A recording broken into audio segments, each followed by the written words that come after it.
Hadoop still shows up in enterprise plans.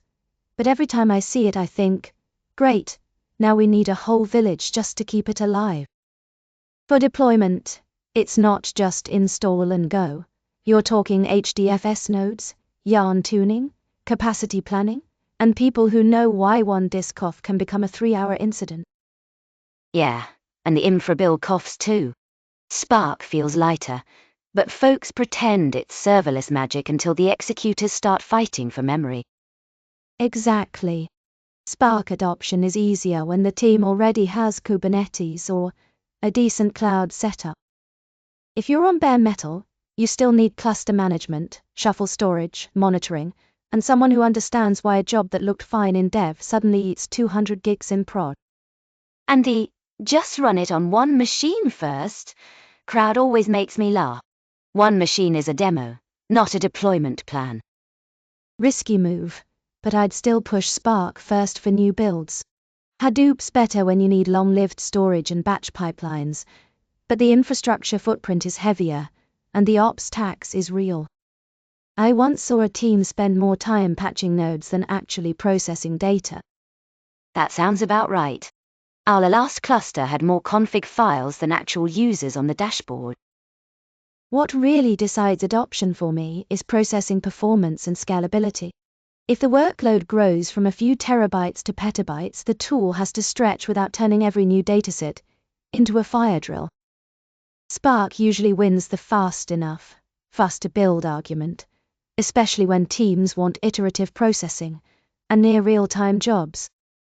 Until someone writes a terrible transformation and blames the engine. Fair, Galman. But Hadoop MapReduce is still the old truck that keeps hauling when the roads get rough.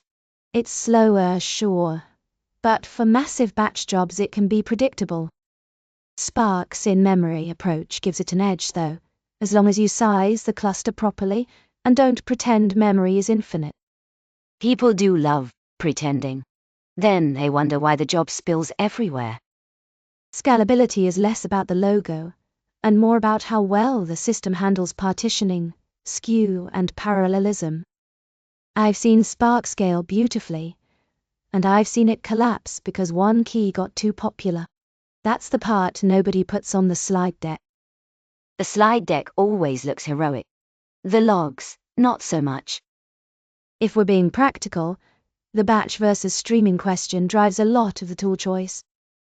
Hadoop fits batch workflows naturally, especially when the data can wait, and the output is more like reports, archives, or overnight analytics. It's the reliable option when latency isn't the whole story. Right, and nobody panics when yesterday's data arrives yesterday. Exactly. Spark can do batch too, but the real pull is when teams want streaming or near real-time pipelines. Once people start asking for fraud detection, live dashboards, or instant alerting, the conversation changes fast. Then the question becomes whether the infrastructure can keep up without becoming a maintenance hobby. Streaming sounds cool until late-night pages become part of the product. That's the trade-off. Batch is easier to reason about, and easier to recover if something breaks. Streaming is more responsive, but it demands tighter design, better monitoring, and a lot more discipline around state, retries, and exactly once assumptions. Exactly once, yeah. That phrase has launched 1,000 arguments. And half of them happened because someone thought real time meant no consequences. And once you start talking about consequences, fault tolerance becomes the real test. It's easy to sell a platform when everything is green, but adoption usually gets decided the first time a node dies during peak load. Which is always a fun day. Not. Hadoop has the reputation for being sturdy because it was built around distributed storage and job recovery. If a task fails, it reruns. If a node drops, the data is still spread around. That's comforting, assuming replication is set properly and nobody got clever with defaults. Defaults are where confidence goes to die. Spark can be reliable too, but its resilience depends a lot on how you design the pipeline. Lineage helps, checkpoints help, and structured streaming helps even more. But if people skip those pieces, they're just betting the cluster won't blink. That's a bold strategy. Bold and usually expensive. Reliability also means operational discipline, monitoring, alerting, back pressure handling, and knowing when to retry versus when to fail fast. I've seen teams build beautiful pipelines and then discover their incident response was basically refresh the dashboard and hope. That's not a strategy. That's a ritual. What keeps pushing people towards Spark is the development experience. Hadoop's MapReduce model is powerful, but writing jobs in that style can feel like assembling furniture with gloves on. It works, but it's not exactly inviting. Yeah, every simple thing turns into a ceremony. Spark is much friendlier. You get higher-level APIs, support for Python, Scala, Java, SQL, even notebooks, which makes experimentation faster and onboarding easier. That matters because adoption isn't only about what the platform can do, it's about whether engineers actually want to use it on a Tuesday afternoon. Tuesday afternoon is when bad APIs really reveal themselves. Exactly. When a team can prototype fast, test transformations, and debug without wrestling the framework, they ship more.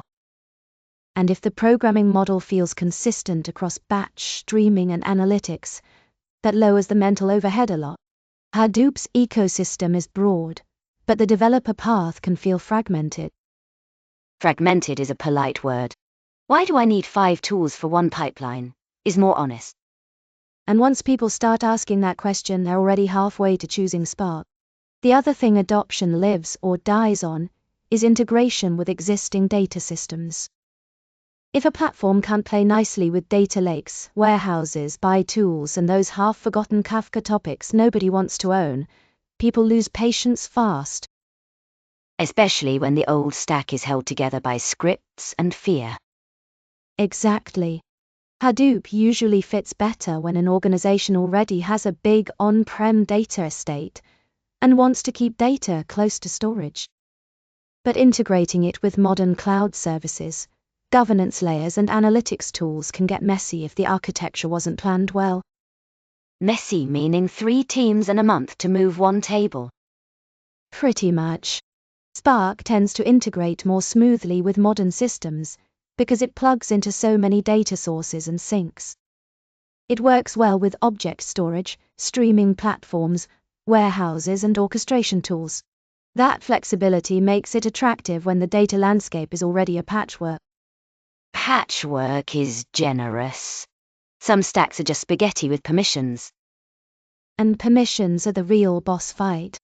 If Spark can read from the lake, enrich from the warehouse, and publish back out without 5 custom bridges, adoption gets a lot easier. Unless someone forgets one IAM rule and everything just stops.